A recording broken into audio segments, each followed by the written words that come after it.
Five.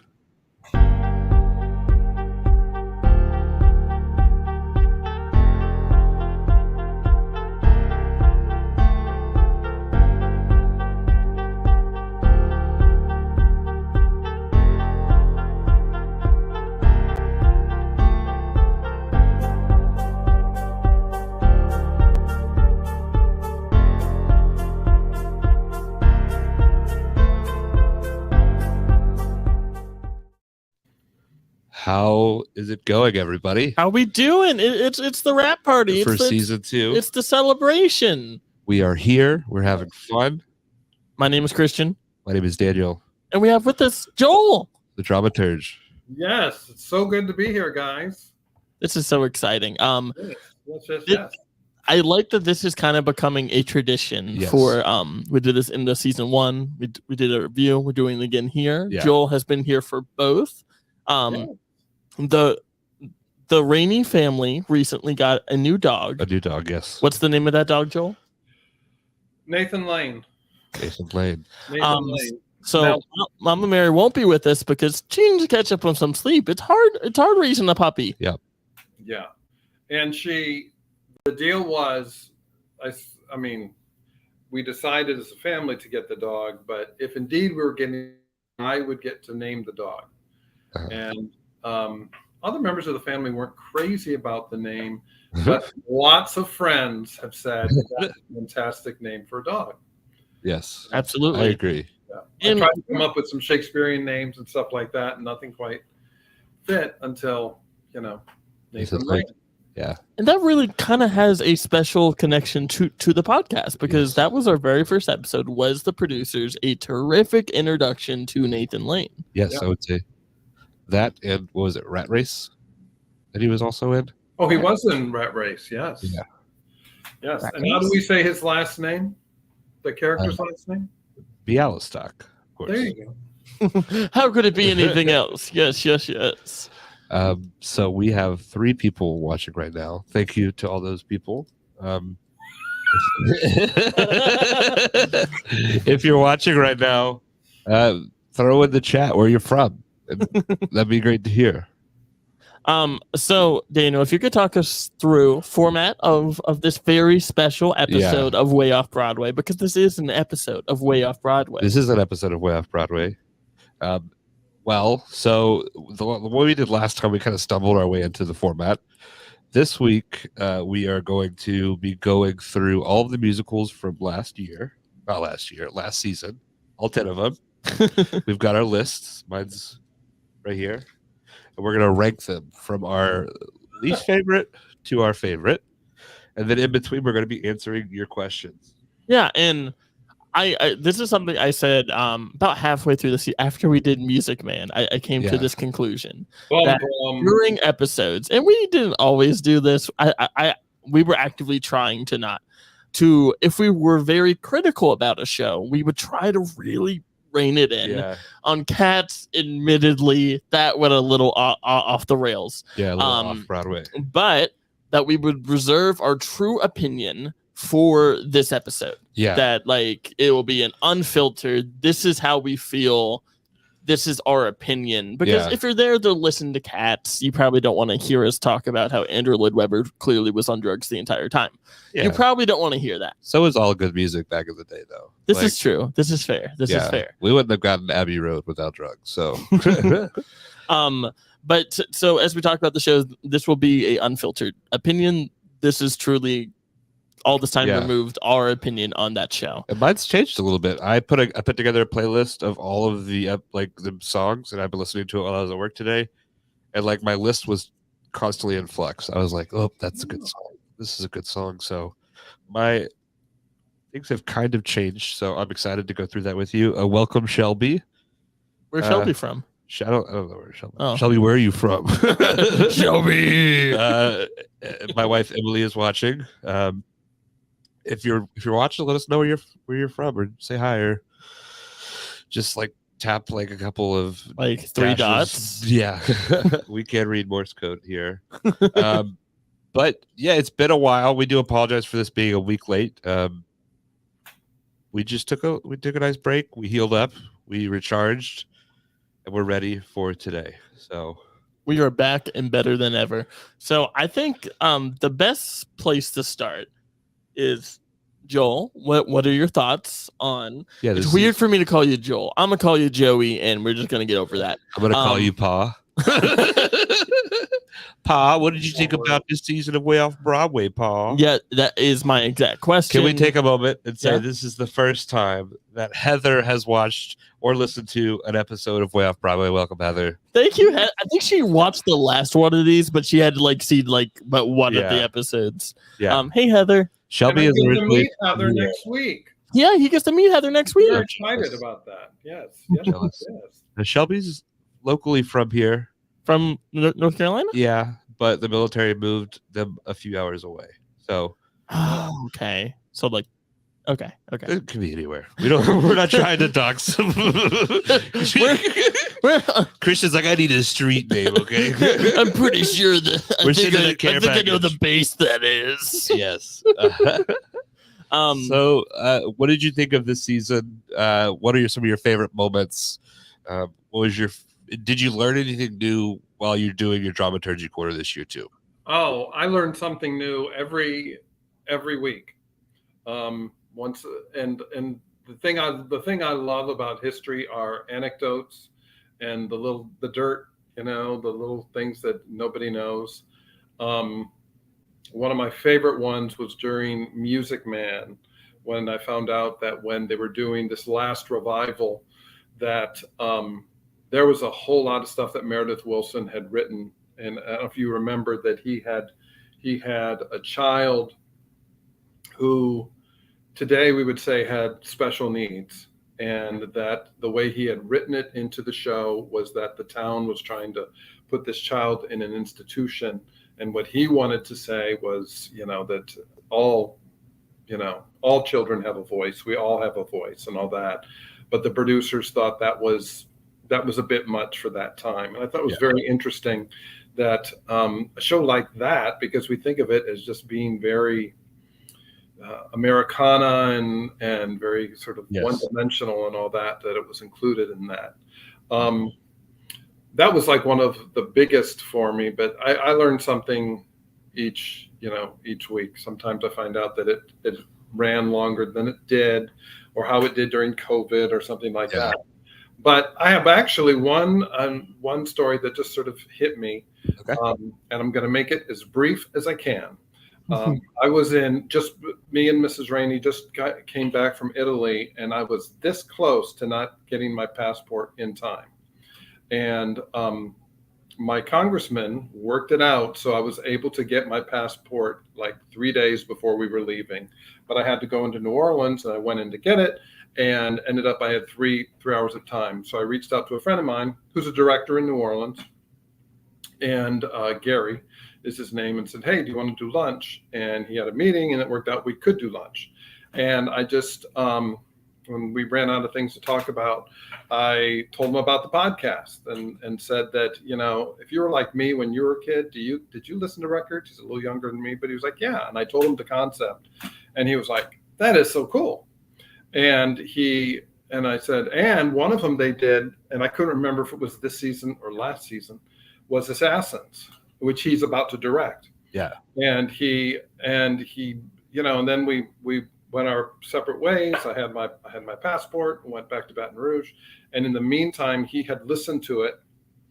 He had gone and found the Assassins one, listened to it, and sent me a note saying, I am obsessed. I love this podcast. And then like 30 minutes later, he's about to direct it this fall. He said, I have to put in, what was the name of the song? I killed the president. Yeah. Oops. Oops, I killed the president or something like that. Says, I've got to put this in there. But then proceeded to reach out to Christian. Yeah. He's a big fan. Like because I reached out to him because like Gary is someone who like creatively I've known about him since I was a kid, but I've always really respected like he's a very good director, like, and he's a very good performer. So like I reached out to him and I was like, hey, it's awesome that you listen to the podcast. I hear you like the podcast. is there any feedback on like shows we should do? Anything we should change? Like, what are your thoughts? And he said, change absolutely nothing. It is fantastic. And I'm like, oh, that's awesome, man. Like that's, but my biggest takeaway here is, you worked it out with your congressman. Yes, I forgot about that. Oh. Well, I had heard that you can do that. And what happens You have him on speed dial? Everyone all of a sudden wants to go to Europe. And when I applied for it, you would get it by just the usual kind of ask. You would get it, I believe it was like 5 to 7 weeks. And 2 weeks after I sent my stuff in, it went from 7 to 11 weeks. And I would be leaving on the 11th week. And so when it was 2 weeks before, and I should start beginning it, but you go into this website and they tell you it's being processed. I realized, and I've heard about that. So you find out who the congressman is. This is for anyone who this ever happens to. The congressman is for your district, and you email them, and there's someone who like goes on it, and you're a pest, which I was a bit of a pest, and I didn't know if it was going to happen. And then the Thursday before we were leaving on Tuesday, they said, you have an appointment on Friday at 9:00 in New Orleans. And they had everything I had sent right there, and I left with the passport. So and life hack. And I heard while you were across the pond, you saw some theater. Is that real? I saw 1.5 shows. 1.5. Did you walk out of the half? Yes. And we don't do that. But we saw a good friend of one of my daughter's best friends was in the ensemble of Pretty Woman. And we saw that, and it was actually very good. And we were recommended to get tickets for Back to the Future. Oh, I heard that's so fun. Yes. Oh, no. Which is about to open. And when we walked in, it reminded me of you because the atmosphere of the theater seemed a lot like what it must be like for Beetlejuice. There's lots of electronic things and smoke and all that. And it was just very sort of plasticky and very formula. They go back to the 50s, very sort of Bye Bye Birdie, but just very, very formula. And the leads were just not, I didn't think they were good at all. And the lights came up for intermission. I can't remember the exact words that Paige said, but something like, "So do you want to hit it?" And I was like, yeah. I mean, it was really, really not good. So we went out. Yeah, I hear that's gonna eventually transfer to New York. I think it's in previews now. And what's cool about it, and what we missed, is Roger Bart. Yeah, who is the lead in Young Frankenstein. Yeah, is Doc, and I guess he had done it there. And he's doing it on Broadway, but we didn't get to see him. Unfortunately, very big shoes to fill. Yeah. So that was the theater we saw. But we're going to New York soon and going to see some theater there. So we've got a very special guest in the chat. We have the Alexander Hamilton. Oh man, it just says Hamilton. That's not Hamilton? How cool would that be? I wonder if that's been Slow Sister. I'm not going to rule it out. What if they were like, we've heard you've been talking about us. We had to check out what all this buzz was. Yale Langworthy. What a name, Yale. That's awesome. Says it opens tomorrow. So how topical. There you go. What opens tomorrow? Back to the Future. Oh, wow. Yeah. So speaking of Back to the Future, we should get back to this episode, and I think we will start with our least favorite episodes. We're starting at the bottom, and I went going through this. It's difficult because there are a lot because they're at the bottom of a list, and if this is not what you're trying to say, please correct me. I think it is. Yeah, just because it's the bottom of the list, it's because there were 10 good shows. Yeah, there's 10 shows, 10 good musicals. I don't think Christian picked a bad musical. Thank you. Yeah. I worked really hard to make it incredibly broad this season and do things that people I thought would get excited about. And I think they did get excited about. In some cases, and this is fair because people have their opinions, people were very defensive about shows they love. Yes. And rightfully so. I can respect that 1000%. Yeah, and I think with our picks, people are, I think two of the ones that people like are strong defenders of are gonna they're probably gonna round out the bottom of this list, unfortunately. So without any further ado, what's Christian, your number 10? My number 10, Music Man. Oh, we got trouble right here in Daniel's list. I was listening back to it today, and the music for me is just so slow. It just Have you ever tried to sing back You Got Trouble? Some of it is fast. Some of it's very fast. But like I wouldn't even call that singing though, because you got trouble right here and everything. There's songs I liked, but there wasn't as many songs that I liked to songs that I wouldn't say any of the songs are bad. They just were. Your mom just said that Christian kills it, but it just wasn't for me. That's fair. That's fair. And different things are for different people. And I'm not saying it was bad, but out of all the musicals we watched, I'm coming to terms slowly that, and I'm not going to definitively believe this because there's still hope for you, Daniel. There's still hope. I don't want to say you hate all old musicals because that would be awful. Because I have a cool one playing next season that I think you're really going to love because I think it's a concept you're really going to get behind.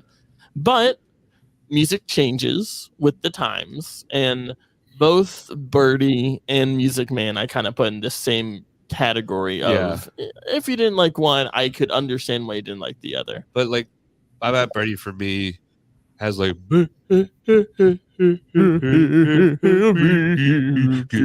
me one last kiss.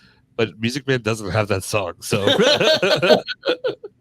but Chill There Was You is in Music Man, and that is a classically all-time great theater song. See, I listened to that. It was too slow for me. Oh, it's a love song. Daniel, I'm gonna, as the dramaturg, I'm gonna give you homework. Okay.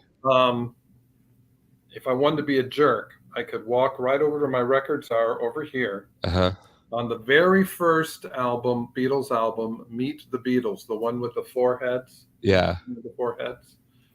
Side 2, Till There Was You. Wow. I bet the Beatles did it better. Yeah, they actually do it really, really well. But you need to find it, and it's actually very good. But and for what it's worth, and I've been asked this like 2 times in the last month. People ask me like, how do you go about choosing the albums, like choosing which recording you go with, which is a fair question. In most cases, I do the most recent recording because I always think, well, that's there is an era of theater soundtracks that are very hard to listen to because mixing wise, it's quiet. Like it's very hard to make out what's happening. So sometimes I opt for like the newer recording because it's going to sound from an audio standpoint better. Yeah. That was a show that in retrospect, I truly feel like I should have done that remastered original Broadway album. Because I don't think Sutton Foster was very good in the role. I think she's very talented, but it's not her kind of voice. And I think Hugh, who is very talented, like Hugh Jackman, of course, is very talented, but I think listening back to the original guy, he pales in comparison. Yes. Which is not a diss to either of them. Wow, look at that. Look at that. This is how they use, since much of this show is about those albums, this is how they used to do it. They would put them on 45s and put like 2 songs on one side and 2 on the other and all that. That's pretty cool. I'm a geek. I know. All right. I have records. I just don't think that's a geek thing at all. So Christian, number 10 on your list. Meow. It was Cats. And that was like, I actually thought I was going to be proven wrong about Cats because it's been my bit this entire podcast that we're never doing Cats. Absolutely not. I think it's stupid because my whole life I was told by Joey right there that Cats is bad. My whole life he said I don't understand why people like Cats. So and someone like commented on TikTok and they weren't being mean about it. But somebody unfollowed us. Somebody we lost a fan over that. Someone made a point of saying you should not do an episode where both of you don't know the musical. That format does not work. And I think that's when the format works the best. Like, granted, when it comes to explaining what the musical was, we should have brought someone on to do it. But to say that, like, neither one of us are like allowed to like one of us has to know the musical, garbage. No, I had a lot of fun with that episode. I thought I was gonna like it a lot more than I did, to be honest, because it's Andrew Lloyd Webber. Like, people love this. It ran forever. What am I not getting? Yes. And I feel like the whole way I'm just like, I just don't get it. Like, Terrence Mann is fantastic because he is Terrence Mann. Yes. But like, so much of it is just like, there's a 12-minute song that if you aren't watching the show, you think is about a pirate cat. The whole show is about reincarnating cats and which cat is going to be brought back to be a cat again. I don't know. It was not my vibe. What's your opinion on Cats? Are you asking me? Yeah. Yeah. Oh, God. So here's the deal. Cats to me is like Star Wars. Watch your mouth. You watch your mouth. When Star Wars came out in 1977, everyone was crazy about it. And in my mind, it can never, ever be as good as what everyone is saying. So as a result, I didn't see Star Wars until like 1993, somewhere in there.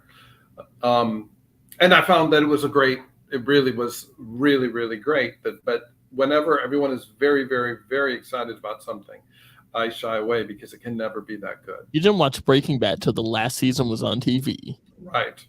Yeah. Right.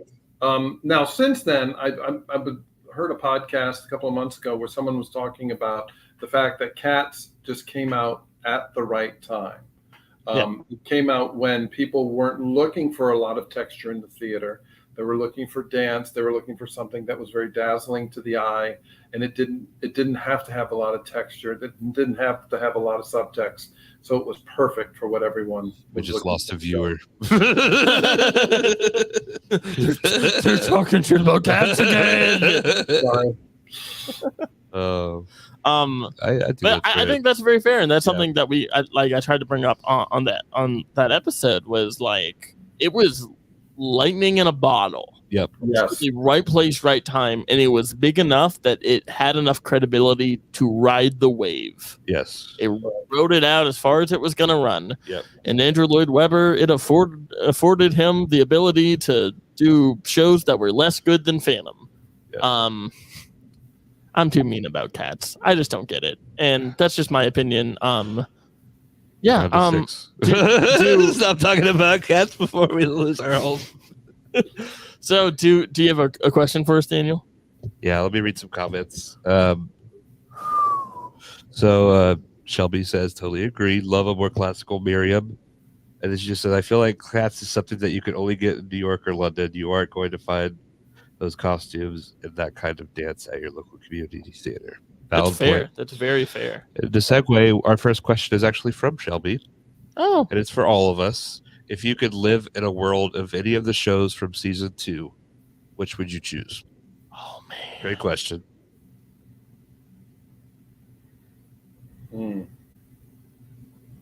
Yale Langworthy says, but hey, it's still on tour. It's got some sort of audience. Yes, I agree. Oh, yeah.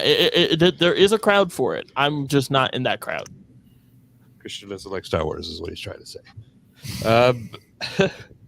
So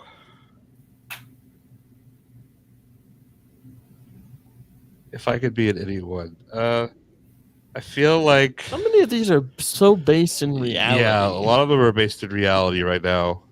Cats actually seems like it would be a pretty fun place to live.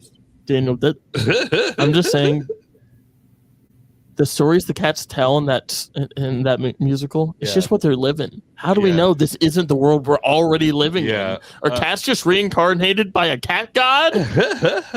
I think Into the Woods would be cool. Yeah, because I think that's like the only like real like I would not want to be in Newsies. Like I would not want to be the age I am in that time. So yeah. Christian, do you think you're young enough to be a Newsie? I think I would be relegated to being a Newsie. I don't know. I think they're like, you've aged out of being a Newsie. Get out of here. Here's a cup. Go back on the corner. What about you? I like Into the Woods is a very good answer because it's like the world is themes of Sondheim, and I will never like vote against that. Sorry. That was great. Last 5 years is like that's the world. People have crappy relationships all the time. Book of Mormon, that could happen. So my answer Book of Mormon is like today's world. Anyway, it's like my answer is probably to commit to a world is probably be more chill. Yeah, because that's a concept. That's a whole scary implication. That I don't even want to say that. My actual answer is going to be the Addams Family. Okay. Because I really like to think we could live in a world where the Addams are just running around. Yeah, I think that's good. Joel, you with us? Yes, I had to go back and I mix up what was last season, what is this season. I would probably say Newsies just in because you'd be running the paper, huh? What did you say? I said because you'd be running the paper. That's right. Yeah, if I could be, if I could be him, because that's 1899. It's very, kind of an exciting time to be in New York and all that. Yeah. Not to be a child, but not to be a child. That's true. Here, Santa Fe is really nice that year. Santa Fe is my favorite concept in musical theater because you'll notice it shows up a lot as this in New York musicals based in New York, where they always refer to Santa Fe as this idealistic. It's the opposite of what New York is. Yeah, but it will show up everywhere. It's referenced in all these different musicals, and like it's just kind of fun that like it can't be that great that through line exists in musical theater. Yeah. But Santa Fe, kind of like Star Wars, kind of like Cats. It can't be as good as they say. Okay, now I take that. I love Star Wars. Yeah, we do. Yeah. We got up at 2:00 in the morning. You can't raise this person to not love Star Wars. To get the toys and Yes. All right. So Shelby says great answers. Wow, thank you, Shelby. Quick. Thank you, Shelby. Yeah. So this next, we're going to our number 9 on the list. I feel like we're just swatching. And so my answer is going to be Cats, and it comes down to a very simple fact. Music Man had Shapoopy. And Cats had Rum Tum Tugger. If Cats didn't have Rum Tum Tugger, number 10 all day. Number 10 all day. Rum Tum Tugger. I feel like, but there was some funky, fun stuff in Cats. Like musically, if you're not trying to figure out the story, there are parts of Cats that I really enjoyed. Do you know like one of my favorite parts of Cats? What? It's like songs are yes, the end. That songs are happening, and every so often, Memory will she peeps into the song like, remember me? The plot is about me. Is it my turn yet? I'm coming, just you wait. Yes. But I was listening today and I was like, Rum Tum Tugger is fun. There's some really like funky like 70s disco vibes in this that there just aren't in Music Man. That's fair. Rum Tum Tugger was like the fixture of my household for like a week. My dog hated me because I literally walked around the house and I would just walk into a room and I'd go, Rum Tum Tugger is a dude. And my dog would just like look up just like from a dead sleep. And so I think my wife's watching the living room, so that probably just woke him up again. So and my number 9 is Music Man. Yeah. But I will die on the hill that You Got Trouble. Awesome. Right here, River City. Yeah, that's a good song. I don't think I heard that one today, but I swayed my opinion. Again, Till There Was You. I'm more partial to Till Him. Till Him, yeah. And if we're going with musical songs that start with Till. If we make a top 10, we got our first 2 right there. Oh. My wife just sent me a picture of my dog dead asleep and said, "Nope."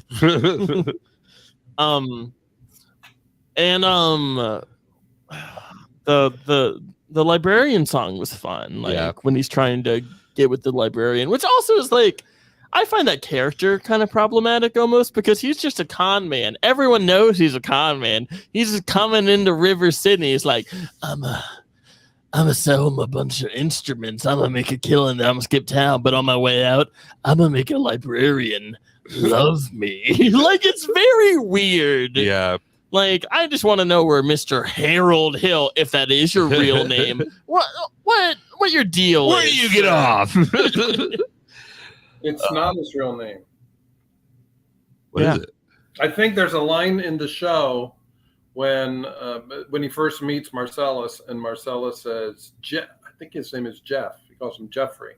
And he says, not Jeffrey anymore. I'm Harold Hill or something like that. So very good, Christian. And that's something for the people watching at home that you're not going to get just by listening to the soundtrack. And this is also something that you're not going to get. Speaking of, what is this from? What does Marcellus Wallace look like? I don't know. Nothing? Nothing. Pulp Fiction. Oh, Pulp Fiction, yeah. Tarantino. Nice. Yeah, so. Fine film. So we are going to go to question number 2. This one is for me. And this question is, why did you have to watch Hamilton? Daniel, why did you have to watch Hamilton? Hamilton was a part of my life long before Christian was. Yeah, it's true. The year was 2016. Wow, you were early. I was early, yeah. Somebody that I worked with in college was playing it while we were setting something up. I was like, what is that? At first, I thought it was like a Christian music CD because she was just playing it on her phone in her pocket. Yeah. So I thought it was like worship music. And then it was Hamilton, and it kind of like I just got really into Hamilton. So Hamilton came long before Way Off Broadway, and it came long before Christian. So I had no idea that I should have not watched it. Who knows? At some point, we might just do a listen along of Hamilton and just talk about Hamilton and how much we love it. That might be something we do at some point. So we'll see. But he watched Hamilton because Daniel appreciates fine art, guys. Fine art. Yeah. Did you watch the Disney one, or did you watch a bootleg? A Disney one. The Disney one. Okay. We watched the bootleg slime tutorial way before. Yeah. Shelby says, I remember seeing a TikTok of someone saying people watching Music Man seemed bored, and Hugh and Sutton would purposely try to make each other break character to keep the audience engaged. Well, if that's a problem you're having consistently, that's interesting. Maybe you should improvise. I think that's what theater people should be allowed to do. If the audience seems out of it, they should just change it, like on the fly. What's that Patti LuPone Gypsy story, Joey? For anyone who might not know it, the one during Rose's turn, and like someone is like filming it. That was someone was on their phone. Okay. No, I think they were trying to film, and she just stopped. She stopped mid performance. It's like the last song. It's the biggest deal. Yeah, and you, sir, you need to put that away. And and the audience like applauded and everything. And the person said, now I'm going to pull a Christian, and I might misquote myself. Okay. But she said something along the lines of, the person out there said, my money pays your salary, or something like that.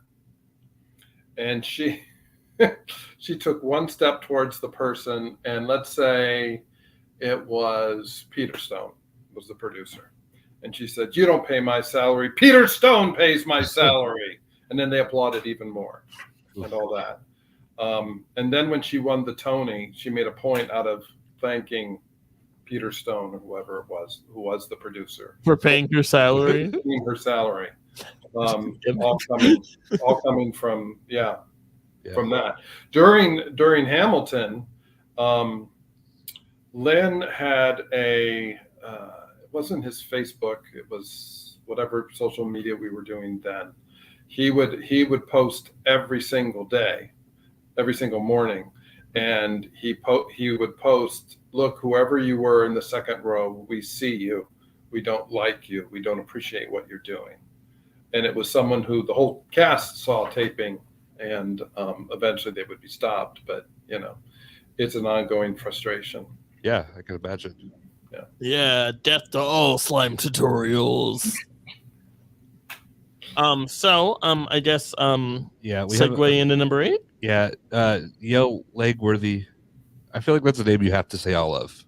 Yeah, absolutely. Yeah, which is an awesome name. Said that was the Q&A during her company run. The patron wouldn't let her wouldn't wear her mask correctly. So about the Patti LuPone thing? I'm not sure. Because I think that happened separately. Like those were two. It was an ongoing thing. Yeah. So are you ready for your number 8? Yeah, you go first on this one. Okay. My number 8, and this is not a reflection on the musical. I really love this musical. It's just where it fell. Be More Chill. Yeah. Which I really liked. It was kind of this cool sci-fi. Yeah. Music is fun. It's Joe Iconis, which is lots of fun. Kind of weird. I recently learned more about this, just how brief its Broadway run was. Like, so Ken, friend of the show, took his son Max to see Be More Chill, and I'm like, "You got to see Be More Chill?" And he's like, "Yes." I was like, "So you were there in the 2-week window or month window when it was running?" He was like, "Yeah, it closed 2 days after we saw it." That's awesome. But it's incredible because it's a show that's very good. Yeah. That just probably not every show is meant for a Broadway crowd in a Broadway stage, and some shows need to be more intimate and need to be less is more. Whoa.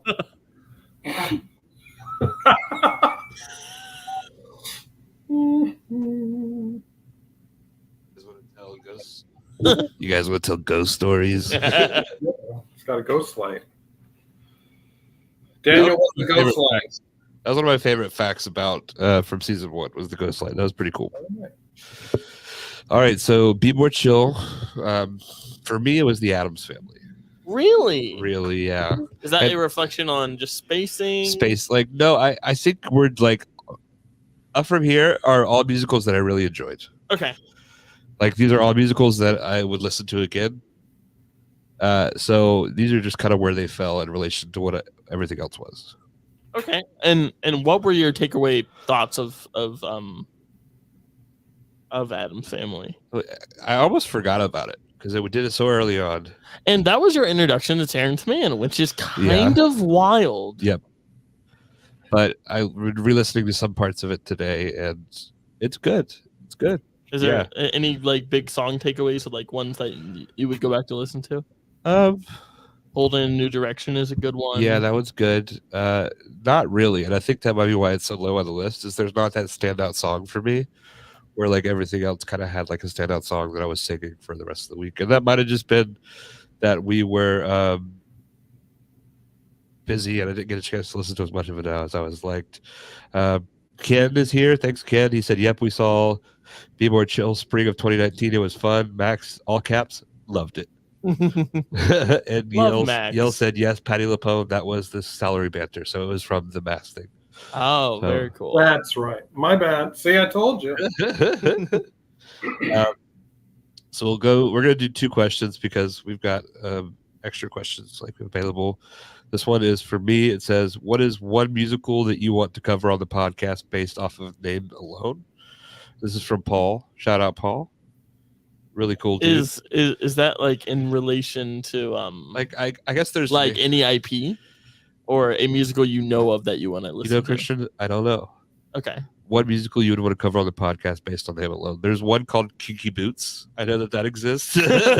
Kinky Boots is so good, dude. Yeah. Know nothing about it. Shucked. I would love to see Shucked. Yeah. I know a little bit about that because it went so viral. But yeah, I'd love to see Shucked. I'm gonna throw out a name of something is there a Dune the musical? Because that would be kind of cool. There isn't, but there was in the West, and it's very weird. they did a Lord of the Rings musical. Okay. Which is very weird and not good. Yeah. Some of it's interesting, but it's weird. Like, just imagine Gollum belting My Precious. It's very scary. You can find it on YouTube, I believe. Yeah, it's a whole thing. But the one thing I'm more impressed by, that they were able to do this like 10-hour saga in 2.5 hours. Like that's wild. Yeah. So Dune is your answer? Dune would be my answer. And Kinky Boots. And Kinky Boots. Okay. Yeah. Well, I think we can maybe make one of those happen. Dune. So this next one is from Paul, and it is for Christian. Okay. And I think we might know the answer to this already. Okay. But his question is, and we can all answer, I guess, but now that you've heard Cats all the way through, would you pay money to see it live? Where am I seeing it hypothetically? Is it in New York? Christian, I'm reading all of the question. Okay. So, okay, Paul. Okay, Paul. I'm not holding out on you. I promise. Okay, Paul. Like, let's just say, like, this happened with Emily. She was in New York. She did the lottery, and she ended up getting a lottery ticket for Cats. She still had to pay for Cats, though. Yes, but like, let's say you get $20. Yeah, like $20. You have a free day in New York City. Would you see Cats? Well, if I had a free day in New York, I would choose to do New York before I would choose to see Cats. But if like it's raining and it's like, well, dinner's not for like 4 hours, then I think I would pay to see Cats, partly because I want to experience it, because it's like, I think you have to. Like, I feel like that's one of those theater knock it off your list, and partly so that I could walk away and be like, yeah, I still don't get it. Yeah, just be like, listen, man, I've seen it. I've done it. I know. I've done everything right. What if you were just like, hey, man, I know what you're gonna say. I took out a time machine, went back to the first ever viewing of it. Still don't get it, so you can stop right there. But that's a great question, Paul, and like, and very insightful of trying to get inside my psyche. Yeah. But it's a mess in there, man. It's a mess. And I feel like we're doing kind of a balancing act with these rankings, because we're now going to go to number 7, and mine is Be More Chill. Wow. Yeah. That's okay. And that's probably do you have any additional thoughts on Be More Chill? They had some really fun songs. Like 2-Player Game was really cool. Michael in the Bathroom is awesome. Michael in the Bathroom is really cool. Like, there's some fun stuff in there that I like. I feel like it is probably recency bias. Like, maybe if we had done Addams Family a couple weeks ago instead of Be More Chill, it would have been different. But yeah, I feel like it's more like a cool concept with like aliens and stuff. Yeah. Less goth. That's really what it comes down to. Are you ready for me to rock your world? Yeah. My number 7, Addams Family. We're pretty close. Yeah. Like it's a solid musical, but like it does everything really well. It's very weird, and Joey, you might be able to elaborate on this more or have thoughts on Addams Family. It's becoming that high school show. Everyone is doing it now. Probably because of Wednesday.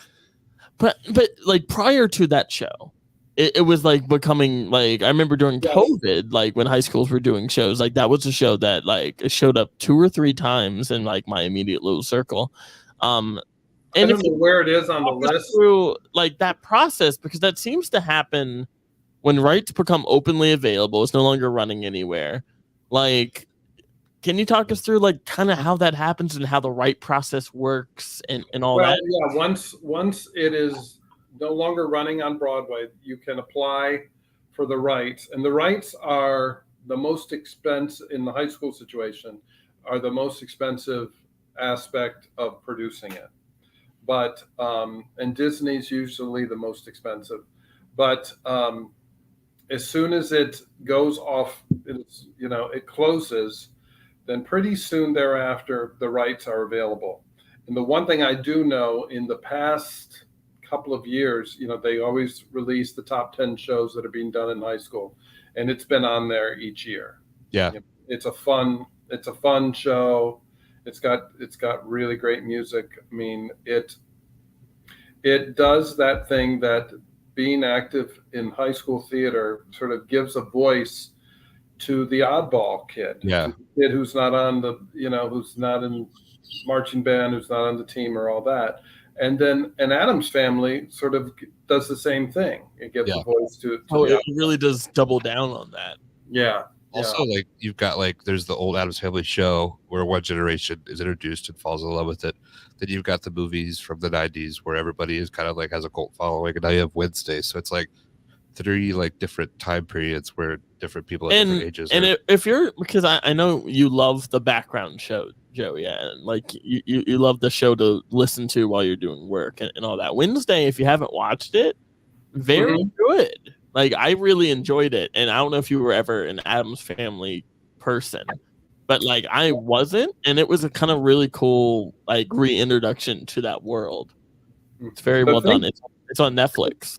The thing that I didn't know, and I know this from my friend Gary, when he directed it, he was so excited about it because it was originally a comic strip, an animated book. Oh. I don't remember the guy. His last name might have been Adams. You'd have to look it up. But he, and maybe that's what Daniel's doing right now. Usually when he's looking down into his phone, that's what's happening. But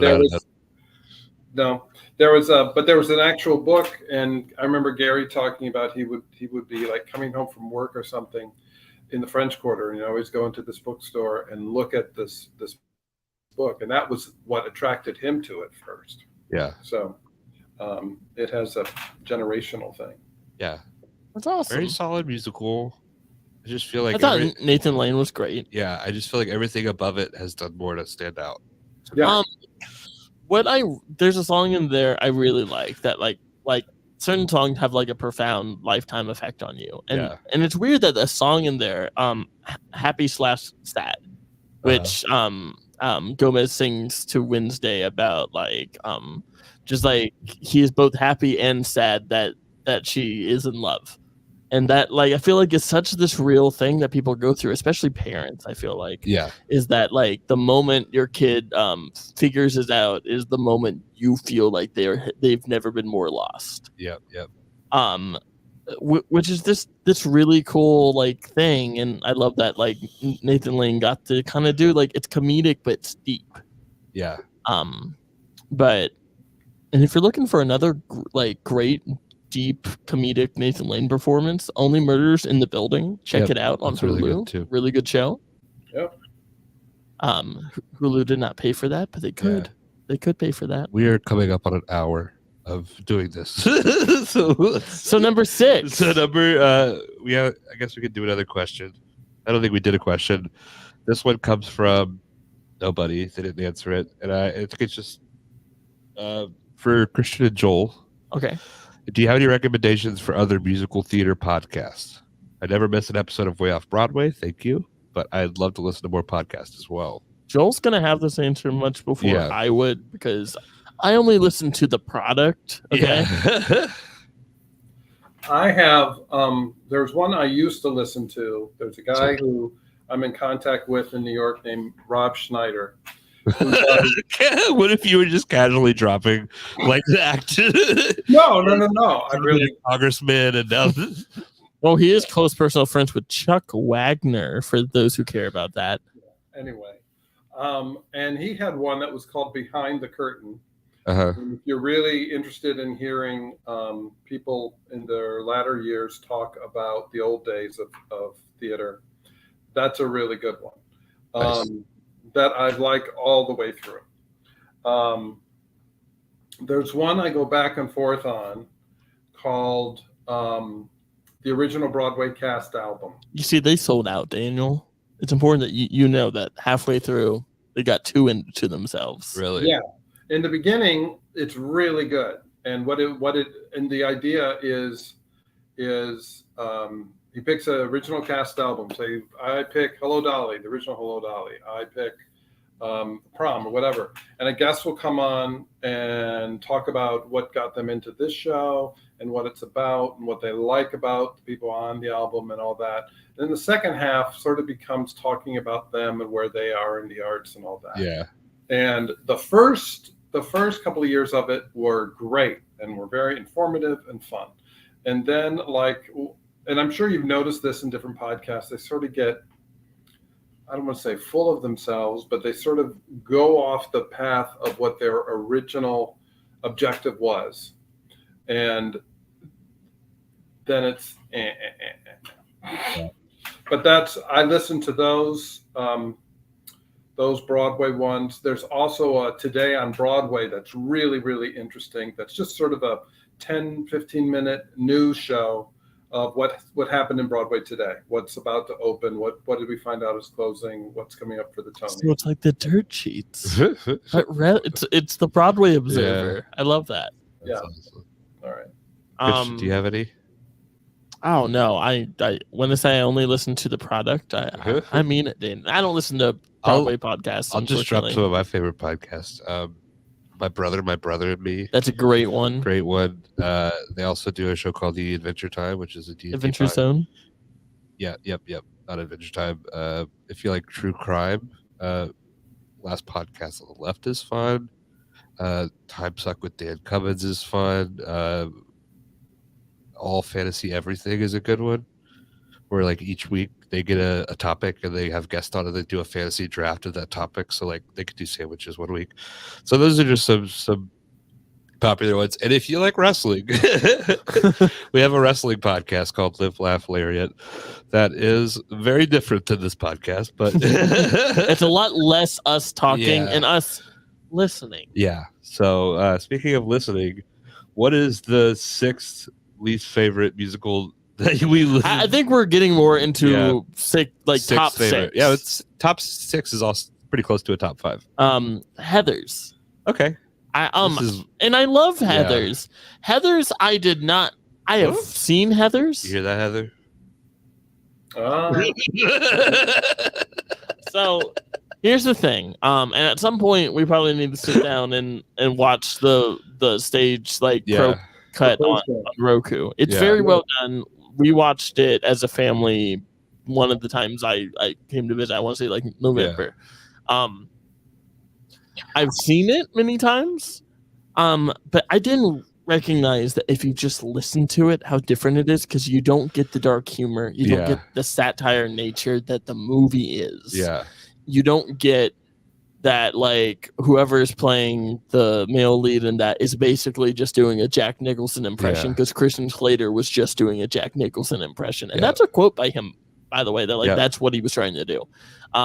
So just the music, it was jarring to me, being like, oh, is this problematic? And without the context of the show, it probably is.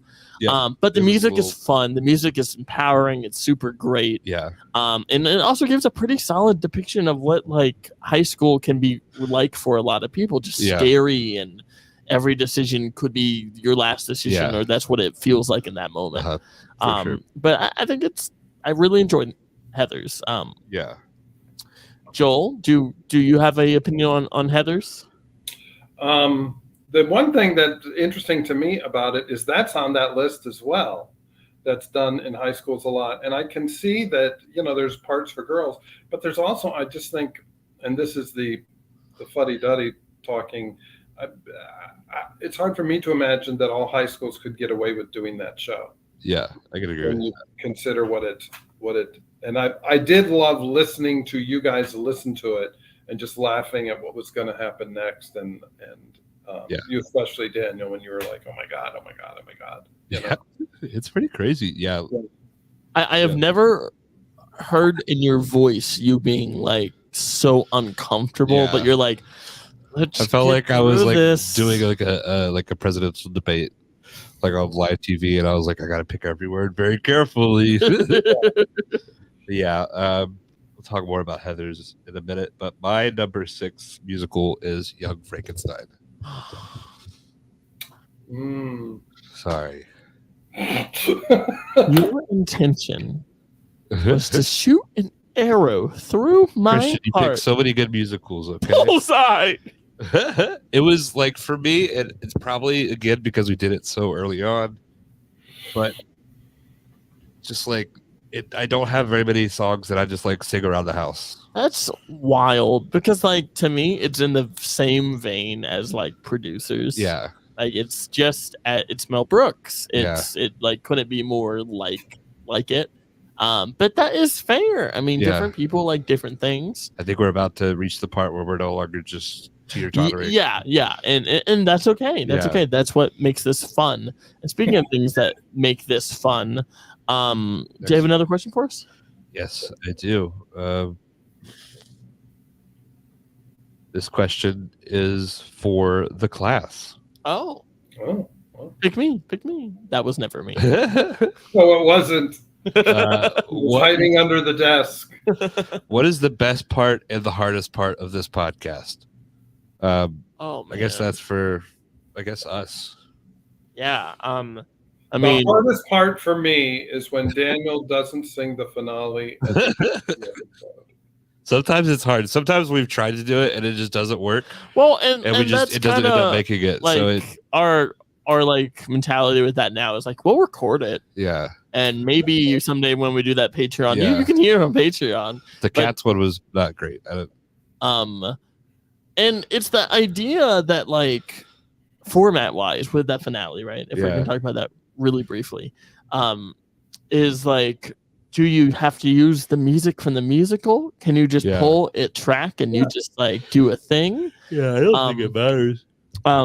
But I enjoy the finale, but sometimes they can come off a little bit forced, because sometimes at that point in the podcast they are. And some of the musicals that we do, like, can you imagine like some of the episodes we did? They just don't have a place for that. Right. It's just fun. Yeah. The one who gets up every Monday morning and drives to school and listens, I look forward to it, and if it's not there, that's okay. No pressure. It would be an interesting idea that maybe we can play with it, is in the middle of a show, just be like, hey Daniel, sing me the next song. like just a random placement in the show where it's like, oh, like I can say where I think this is going. Yeah, that might be cool. That might be a fun idea. Or like, what is the song that I think opens up Act 2? Oh, that might be fun. That's a cool. So what's the hardest part of the podcast for you, and what's the best part? So I think I have the hardest job on this podcast. I think it's safe to say that comparatively, Christian might have it a little easy sometimes, except for when I annoy him.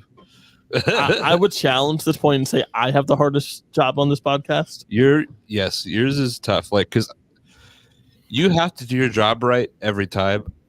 I don't ever do my job right. So I'll give you that. But yeah, I don't think any of it's really hard. Sometimes it's confusing, like when you're like listening to Cats and you're trying to figure out what's going on.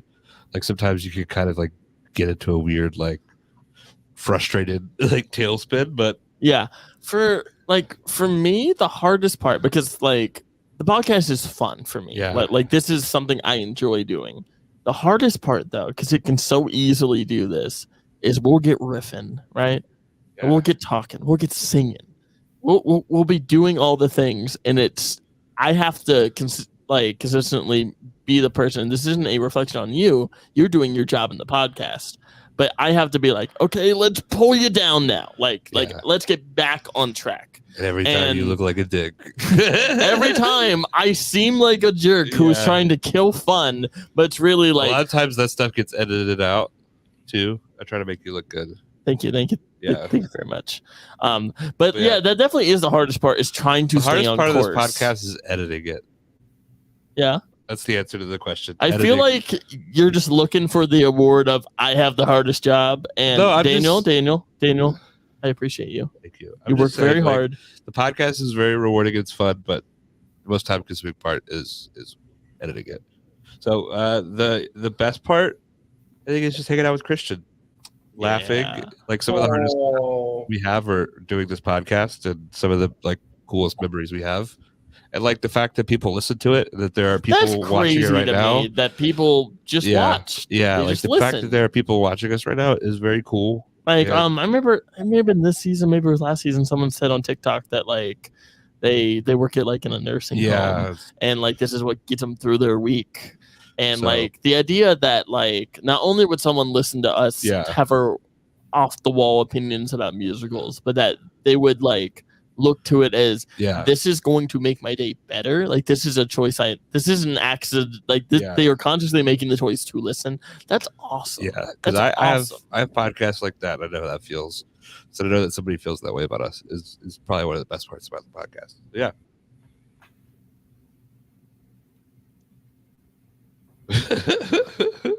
So number 5. Number 5. Are you ready for me to rock your world? Yeah. Young Frankenstein. Yep. This is kind of boring. I'm sorry, guys. We next time we will look at each other's lists and do the opposite. See, the last time we did the list right beforehand, and I think I failed because I did it from the bottom up. This week I took my time and I did it from the top down. So I think that's what you did as well, and I feel like we're good. I think maybe the top couple it's going to be a little different. Yeah. But yeah, like I think it's okay if we have some of the same opinions, because like I think I'd like to think I'm a pretty good judge. Yeah, and I think it's also like what I an enjoy. appreciation of you, because like these are things that like if we're like one place away from each other, that's like, oh yeah, this resonated with him, and I did a good job. Yes, and a lot of these, like this season, very much was shows like I think Daniel will like. Yeah, I think he genuinely will like, or at least would get a kick out of. Yep. So again, my number 5 is Young Frankenstein. I love Young Frankenstein. Yeah, it is so fun. It's one of those shows and movies that mean a lot to the Raimi family. And it's one like I just love like I love the it's very fun. Yeah, their wolf, their castle. It's my kind of humor. Yep. Roger Bart is fantastic. Very Together good. Again is awesome. Yes. It's a great show. It's a great show. Like I love it a lot. Just because it's number 5 does not mean it's it gets really hard after this. Like there's a few of the songs that are on my theater playlist and will be there forever. Yeah. This is gonna be kind of boring. My number 5 is Heathers. But talk us through Heathers, because you had a much different experience than I did. So I think what like a lot of this comes down to is with a musical leaves me with something that like I enjoy so much that I like seek it out.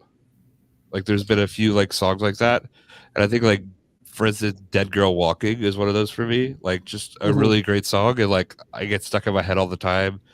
And I feel like there's a lot of fun songs with that, and then listening back without the pressure of understanding what's going on. It's really fun. Yeah, that's a great song in there. "Freeze Your Brain" I think is great. Oh yeah, the Slurpee song. Oh yeah. And it's like a very simplistic, crazy show. Yeah. I think without the pressure of the podcast, I like it. But it's probably also because like it's more recent. So yeah, I'll say that again. But yeah. I feel like we're not a lot to talk about because we've already kind of talked about these. So we'll skip to the next question. This question is for Christian. Are you excited for the Wicked movie? Okay. Let me talk to you. We're an hour and 3 minutes in, so just these people have lives. Let me talk to you. Okay. I find the Wicked movie to be wildly problematic for one reason. The idea that we're gonna split the first act and the second act into 2 separate movies creates a very scary precedent for musical movies to me, because we're not in the franchise business. We're in the musical theater business. It's a cut and dry beginning to end. It's an escape.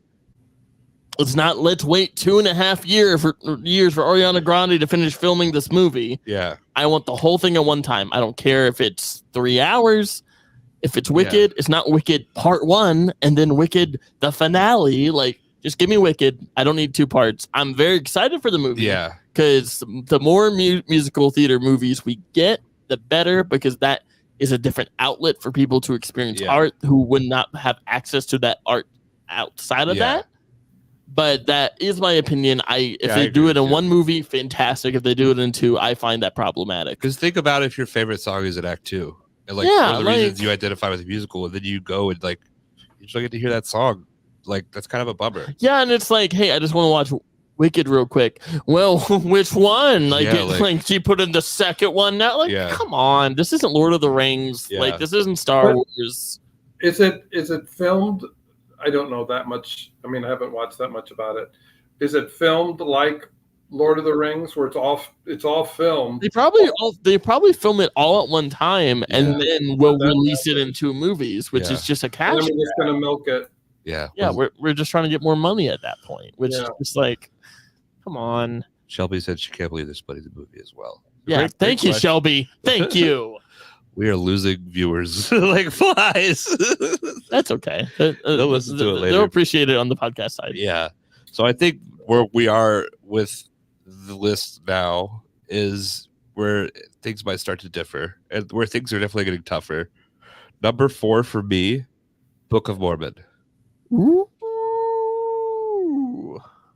Can I tell you that's also my number 4? Yeah, because I feel like the top 3 are so good, and the Book of Mormon is very good. The Book of Mormon was so good in its own category because it was like just peak comedy, and I really enjoyed doing that with you because to listen, I hadn't listened to it for a long time. Yeah, and it was just kind of like, this is funny. Yep.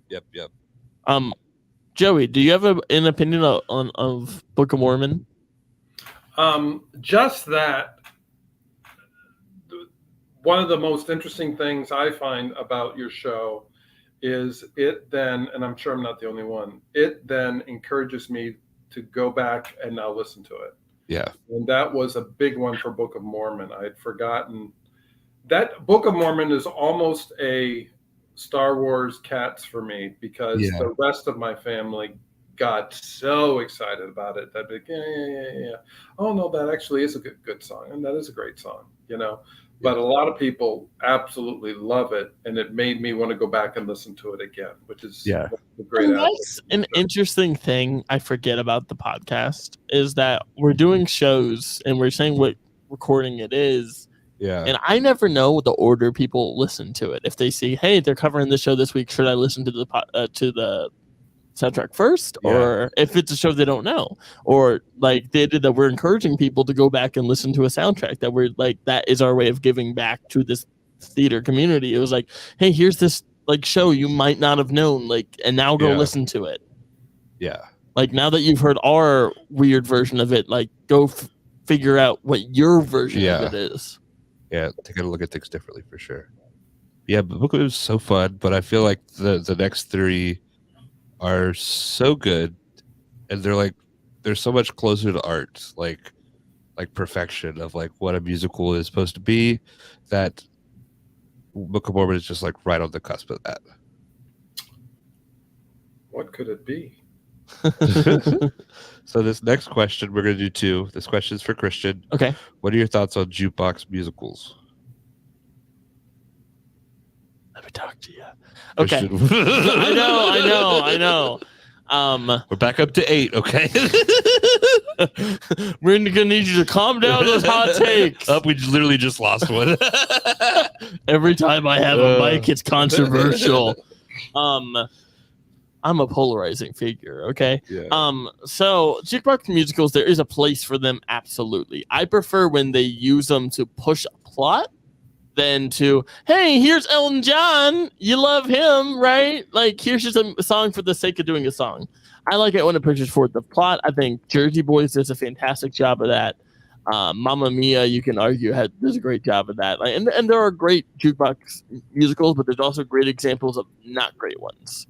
But also you have the very cool, for those who've seen it, like Moulin Rouge is a great example of a jukebox musical that's really playing with the idea of a jukebox music, of really playing with like, we can like put songs together. We can like recompose these to really like create fun theater magic. So it feels like its own thing. It's not just referencing, hey, here's a song you like. Yeah. Hey, here's 3 songs you like and 1 song, and here's how it's pushing the plot. Yeah. I like it when that happens. I don't like songs just for the sake of doing songs. And that is true for both jukebox musical and any musical. Don't do a song for no reason. The reason a song exists is because words can't do it anymore. You're pushing the plot now. That's my opinion on jukebox musicals. Do you have one, Joel? I'd go along with pretty much with what Christian said. We got to see Moulin Rouge, and the interesting thing with that one is there were people in the theater. I mean, there were literally, I think it's 98 songs that are in that show. It'll just be like a phrase of one, and it go into a phrase of another, and all that. But there were many people in the theater, myself included, who did not know every song that they were singing, but it was put together in such a way that it did motivate the action, like Christian said. Yeah. And that's when it really, really works.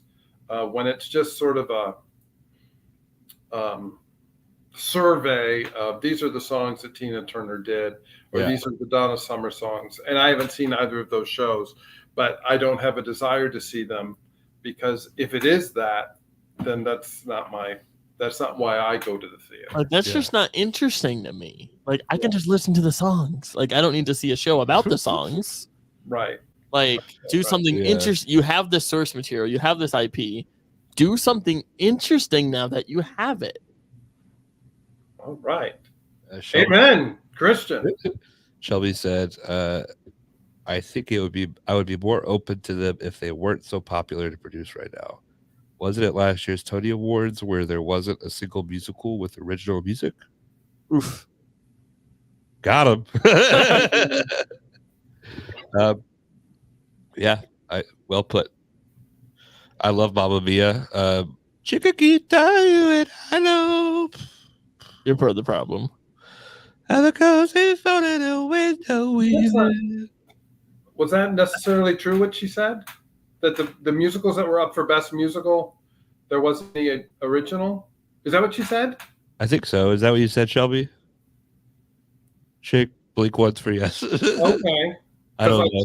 Shucked was not, I don't believe. It may have been last year. It may have been last year. Oh, the year before. She probably is right then. Yes. But because of like everything going on, there weren't a lot of musicals even nominated. Yeah. Like yeah. We're still kind of in this weird recovery where not a lot of shows are getting nominated. Yes. True. And this next question is for me. Is there a question from you? No, it's not a question for me. If you could play a character in any musicals covered on Way Off Broadway so far, which role would you like to play? If this isn't Conrad Birdie, I don't want to hear it. If I could play any character, that's a great question. I think I would like to do Seymour, just so I could do Suddenly Seymour. Yeah, for anyone at home who, what you need to understand is, as recent as this last weekend, we were going to a wrestling show, and about 10 minutes out, Daniel's like, "Can we do karaoke?" And I'm like, "Yeah, we can do karaoke." We're driving. Like, I am in the car driving. Yeah. And he puts on Suddenly Seymour, records it, puts it on TikTok. But when this song comes on, Daniel's eyes light up. He loves this song. It's to the point too where like my favorite thing to do is to improvise it. So like I like to sing songs to my dog, like just about anything. So I'm just like, "Hello there, Hondo. What are you doing? Eating your kibble? Wow, man, that's great." Like I'll just like I'll just do random stuff to the tune of it, and it's great. So yeah, I would say Seymour just for that opportunity. Awesome. That's so cool. Yeah. Do you have one that you would pick? It wasn't for you, but I'll extend this. You can have my question as well. You didn't ask me about jukebox musicals, but do you have we've never covered one. Yeah. Do you have an opinion on jukebox musicals? No. I was just picking on you. If I had the talent to do it, like if I was just had abundance of talent, I think like the dream role was probably like the baker in Into the Woods. Like, I feel like that's the one. And Rum Tum Tugger, come on! Rum Tum Tugger is a serious cat. Joel. Yeah. Is there a role of the shows we've covered, season 1 or 2, that you would love to have done in like past self or current self? God, what have you done? I can start listening them to you if that would make your life easy. No. Probably of what you've done. I'm looking at the list now.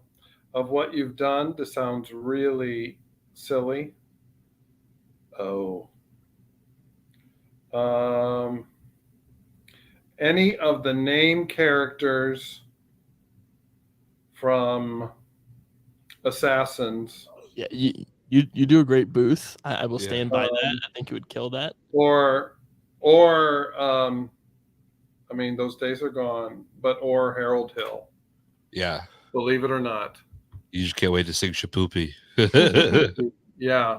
Awesome.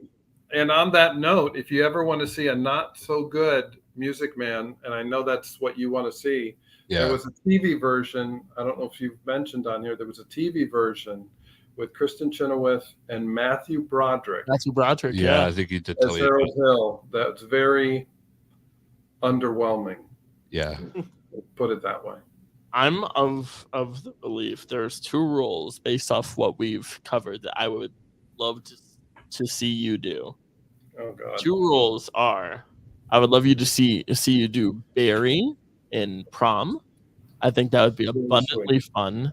And but the more fun thing, and this has been a deal in our family for years. Oh God, I forgot. Is we would love to see him do the director and producers. Yes, that would be good. Like, there's nothing better than, and this has happened a few times in my life where everyone will be drinking a little. Yeah, a few adult beverages. Everyone will be like, "Will you do just a little, just a coat hanger or paper hanger?" Like when he's like he's sitting on the edge of the stage, it's like, "I was just a paper hanger," the Springtime for Hitler whole bit, where Joey has done it. Yeah. Spectacular. He kills it. I would love to see it. Yeah. Someone produce it so that we can see it. The adult beverages do help. Alrighty. So now I think it's time for number 3, and I think this is where it might get a little bit more decisive. Or we might be 3 for 3. We don't know. I think we're probably going to be in the same boat on this one. Should we want to say it at the same time?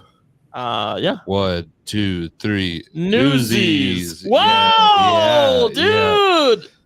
Yeah. It came down to it for me. Newsies is so fun. I love Newsies. I feel like there's really not a bad song in Newsies, and it's so singable. It's so like easy to listen to. But for me, it just the top 2. It wasn't able to get past it. Yeah. Newsies is so good. Yes. And I don't know if it's like Santa Fe, King of New York, Watch What Happens. Like, there's so many. It's one of the soundtrack. It's one of the soundtracks that I can listen to straight. Yeah. Not skip a song, and just be like, this was my 55 minutes. Yeah. 100%. It's great. It's a great story. And Joey, you have a personal connection to Newsies. If you could tell that story a little bit. Sure. When we lived in North Carolina, there's a great equity theater there, North Carolina Theater, where they do 4 musicals a year. And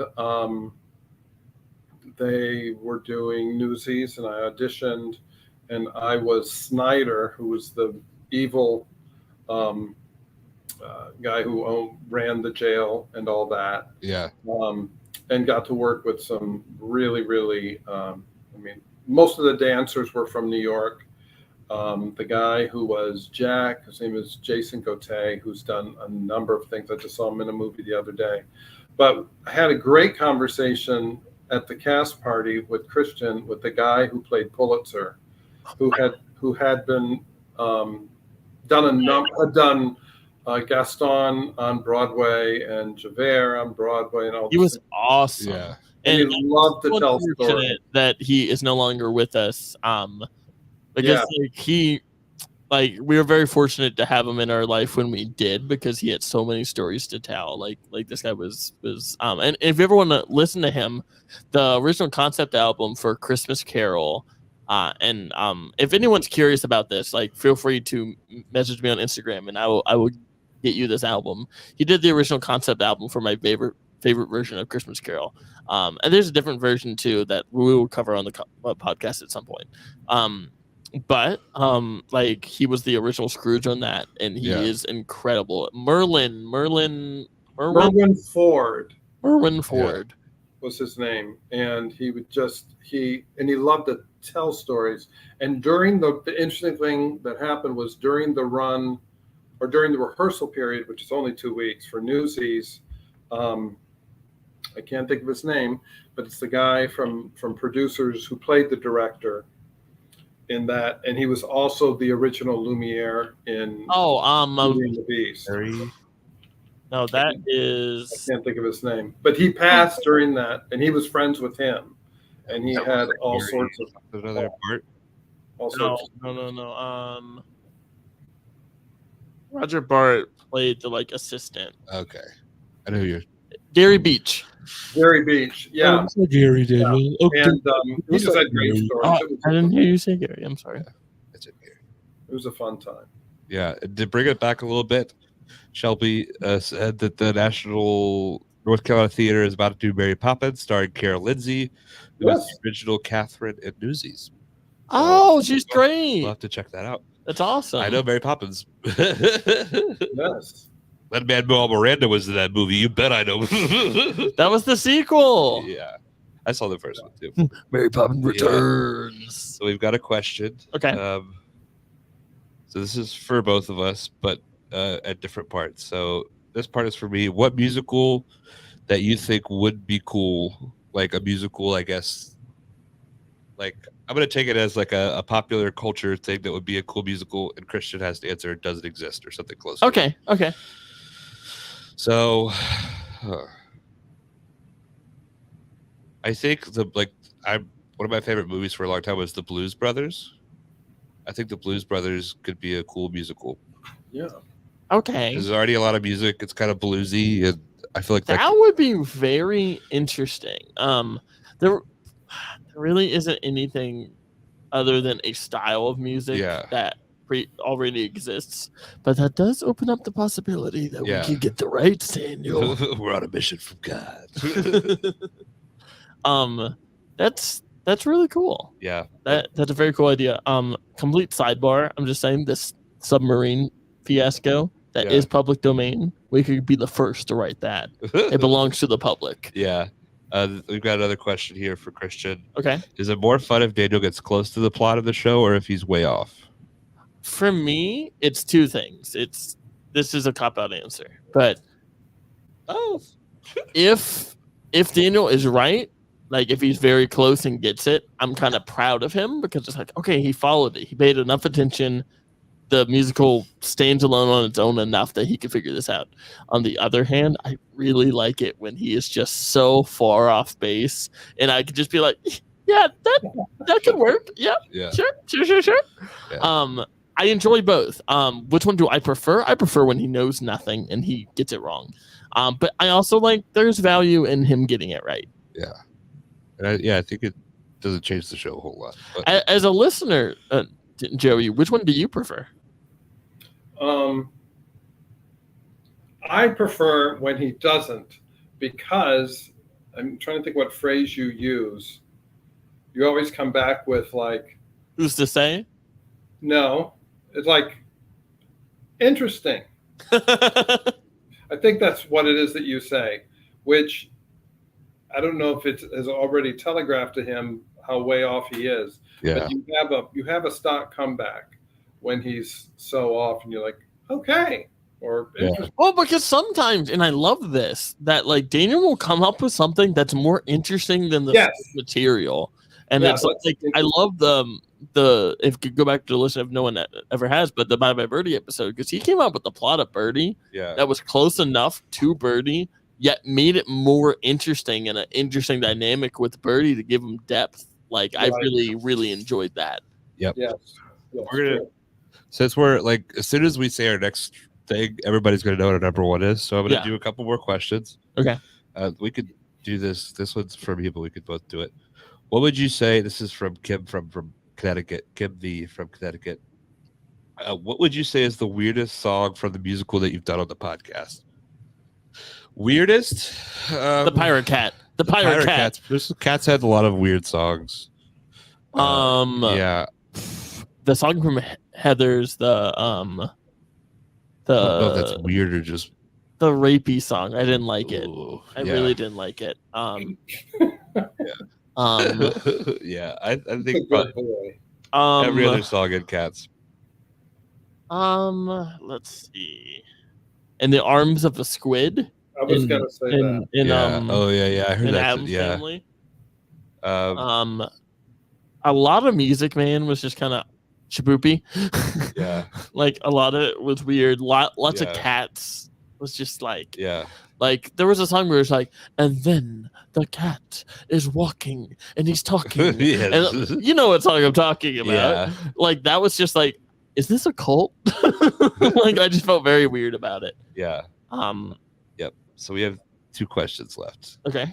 We're gonna answer this question, which is gonna be an easy one, and then we're gonna go and do our final 2, and then we're gonna come back for the grand finale question. Okay. That may or may not have been picked by me. Who's to say?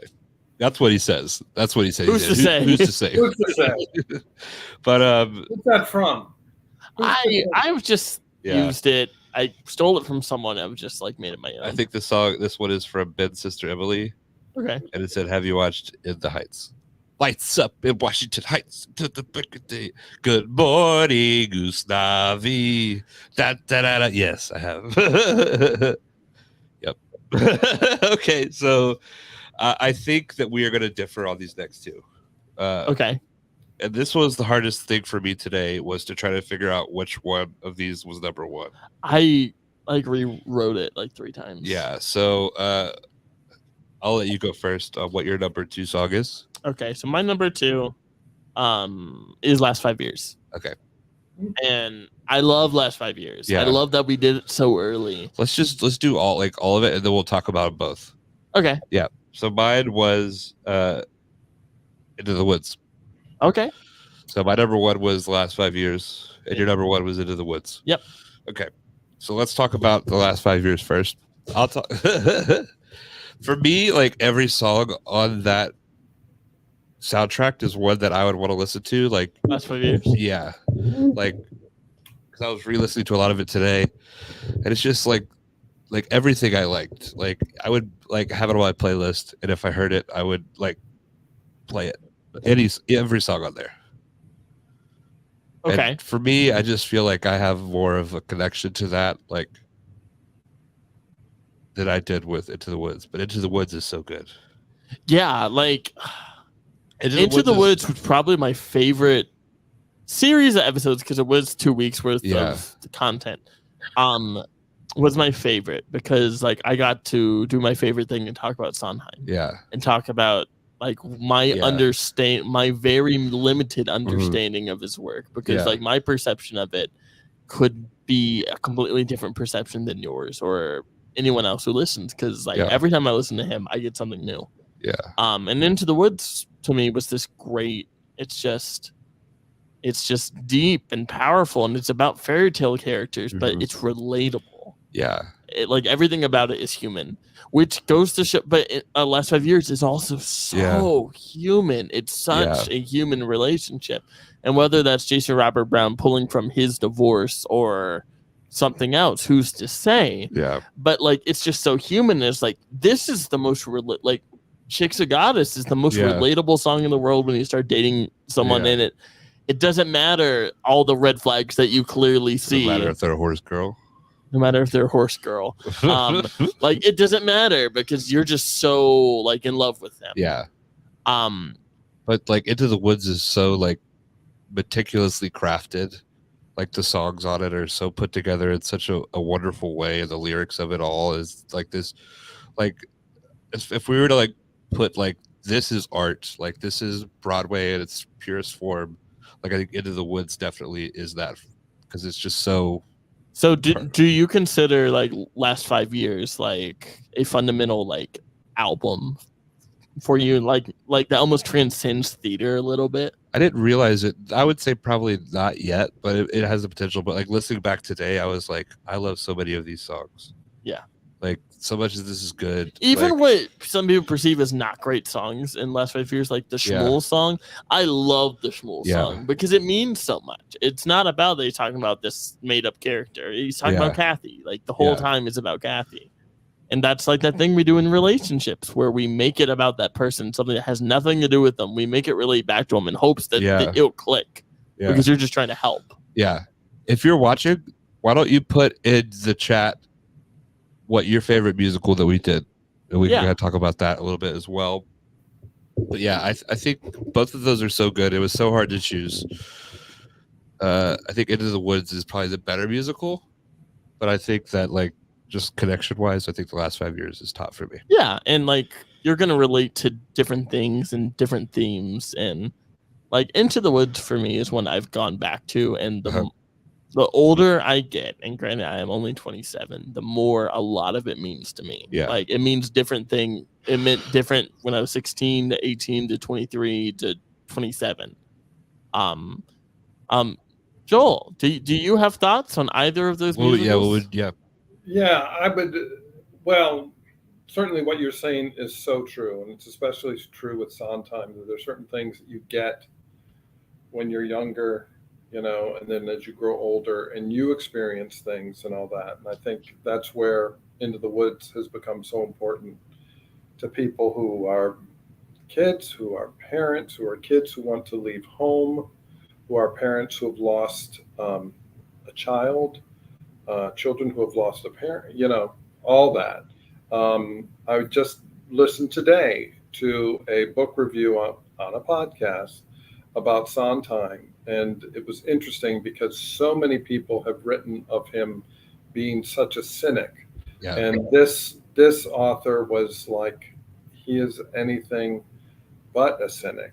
If you look at things like the baker in Into the Woods and things like Follies, and you look at Company, which he had like presented it to his class, and they read it and listened to it, and in the beginning they all thought it was anti-marriage, and by the end they're like, no, it's pro-marriage. Nobody gets a divorce by the end. So as you get older, I think you begin to understand him a bit more and see where he was coming from. Even though we all know he had this terrible childhood, he really did. Beginning with West Side Story, he didn't have to take jobs. He wrote about what he wanted to write about, which is different from so many other composers. Yeah.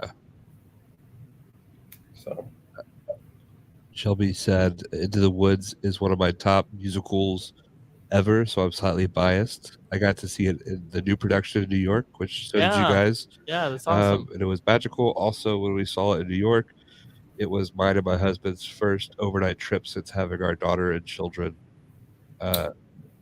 Maybe sob. Children will listen. Will maybe sob in the theater. Yeah, we were right there with you. That was my all-time favorite theater memory. It was incredible. Yep. Like it was because something, and you'll, more shows you go to, you'll like recognize when this happens, Daniel. The crowd was in on it. Yeah. They were in on making it a magical experience. Like they knew the jokes before the jokes came, so they were gonna laugh like hell. Yeah. They were gonna cry like hell. Like they were ready to go through the ringer, and that gave the performers such this edge of, oh, they're in on it. It's like in wrestling when the crowd is the third man in the match. Yes. It very much is was that. Yeah, for sure. That is awesome. So this has been great. We're going to end it in a way.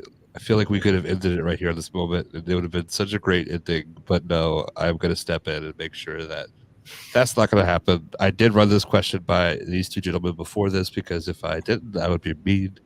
So thank you, everybody who stuck around to the end, or hopefully this will be a nice reward. If you were a member of the Jellicle Cats, what would your name be? And what would your backstory be? Have you guys been thinking about this? This is hard, Daniel. I've been thinking about this for an hour and 35 minutes. And my answer is probably less good than it would have been on the spot. So we're going to start with Joel. Okay, I've got one. My name is Myron the Library Cat. Okay. And my backstory is I was a cat who used to hang around the downtown library. There was homeless people, because homeless people like the library because they can go in and they can sit and they can even listen to music and they can use the computers and stuff like that. So they would feed me. And on a specific day, on a prank, someone started a fire in the research section, and the majority of the library burned to the ground. And all that was found was Myron the library cat circling around the building, and he stayed there until they built a new library. Wow. That's really good. Oh, that's really Whoa, good. Joel. Whoa, Joel. Like, Whoa, Joel. That's how you do it. Whoa, Joel. Can we talk about like what are your thoughts when you each week we just like can you walk us through like what when you listen to our goofy Joel band? What the hell are they gonna do now? There's some bitterness as I listen. Because I wonder what are they going to put me in? I mean, if I hadn't done, what's it called? Best Little Whorehouse in Texas, which is where that picture came from. Yeah. In the the CBS News. I don't would have done. Yeah. No, it's all in it. I know it's all in fun. Yes. And all that. I especially enjoyed the London one with I could hear the pitter patter of the rain. Yeah. And all that. I try to be as believe it or not, as brief and insightful as I can. So I appreciate you giving me a platform. One of my favorite things is halfway through the season where it's like, no, my dad's a badass. Like the 70s is not a bad look though. Like no, yeah, it's not a bad look, and I was happy that I found that old picture that I sent you from Greece. That's helped out. Yeah, so that was a great backstory, kind of moving. Honestly, Arts is gonna at least mine is gonna be garbage because I'm normally a very creative person. In this situation, I would have needed a week of prep. Because my answer, because I believe we owned a Jellicle cat. Okay. Oh, I believe this. I'm just gonna read you back the story of one of our cats. Its name was Minnie. Okay. This feels like cheating. This is cheating because in this moment I don't got it. But Minnie came on our doorstep and was the smallest little guy, right? The irony of Minnie was Minnie ended up being an obese cat. Obese. So I believe that this cat personified Jellicle, okay? It would climb mattresses and climb to like where it fell, it would surely die because it was ready for its reincarnation. And it was obese, yet when we got it, very small. That is my story, and this is my song. Very nice. This is what happens when you write the questions, Dave. I have not thought about this at all. But I think that if my cat's name would be JAWN, Jonathan, and it would be a cat that lived behind a Wawa. Oh. And each night, its favorite part was waiting for them to throw away the sweet cream stuffed pretzels. And they have that? Yeah. What? That's why I have this sweatshirt. Fun story. Emily's grandmother. Daniel, we are an hour and 30 minutes. Okay. Might not be that fun. Emily, her grandmother flew down, and she knew I love Wawa so much that she like went to Wawa the night before, got all my favorite stuff, wrapped it like a hoarder, like a doomsday prepper in tinfoil, and like iced it, and then flew down from Philadelphia to here for it. So yeah. But Jonathan, he would live at the Wawa. And who named him Jonathan, or was it just understood that his name? So was Jonathan? like, I don't want to have to like describe culture of Philly to you, but like instead of like dude, like JAWN is like this John. It's like we're losing people. I can tell, but basically, it's like a word that applies to everything. Like, okay, like this John, like, okay. it's just like a word. Say placement word.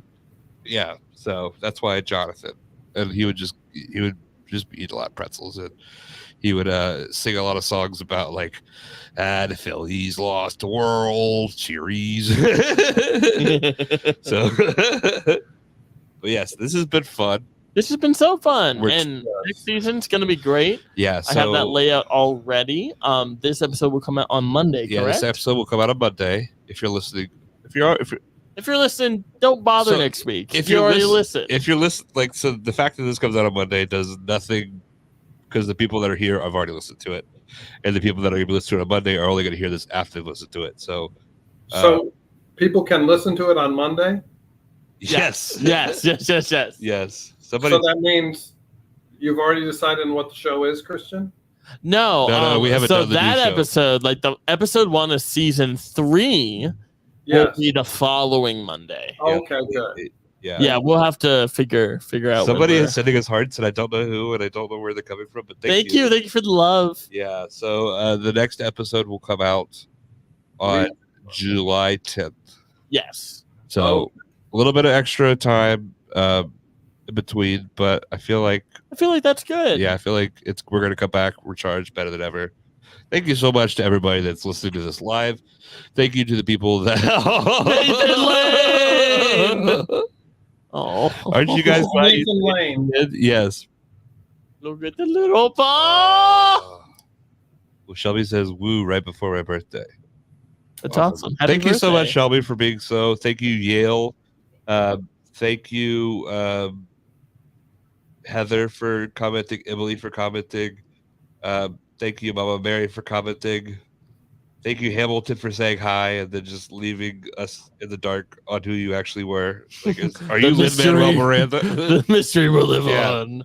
And my brother and me, that is Lin-Manuel Miranda's like favorite podcast. So that is true. If you needed more of an endorsement, must be yeah, it's actually very funny. So congratulations to you guys for having the puppy. Yeah. So yeah, thank you guys for listening. And we will see you guys. See you in July. And as always, find us on social media. We put up content all the time. We put up a very cool video of Norbert Leo Butts doing Defying Gravity that I totally legally recorded from when I saw him this last weekend. That's on the TikTok. But also, if you like have a show you really want to listen to this season, shoot me a message. My lineup for shows changes, I feel like, every day, just a little bit. So if you have any cool ideas, let's talk about it. And if you want to tell us that you're unfollowing us because Christian didn't know cats before we recorded it, that's fine too. Come back. That is the hill I'm willing to die on. There is one person who unfollowed us because of the Reagan song. Yeah, tell that story real quick. So the Reagan song from what? Bye Bye Birdie. Yeah. The Reagan Gorbachev tear down that wall. Somebody commented on there. Tear down that wall. Said, I was a big fan until that. See you later. And then they unfollowed us. Oh my goodness. But yeah, someone unfollowed us because we were anti-Reagan. So the song, like, so if you wonder what we were about, we're not always about building things up. like the song wasn't anti-Reagan. I am anti-Reagan, but the song wasn't anti-Reagan. We're all about tearing down that wall here on Way Off Broadway. And if that wall means cats, consider it torn down. Yeah. Rub Tub Tugger is a serious cat. We're gonna leave you with that. Rub Tub Tugger, which is a real name, is a serious cat. All right. Thank you so much for tuning in with us, and we'll see you when we're back. Yeah, July season 10th. 3. It's gonna be better than ever. Christian said he is stepping his game up. I don't know what that means, but I think it means he's doing fireworks, maybe. But yeah, thank you guys so much, and have a blessed one.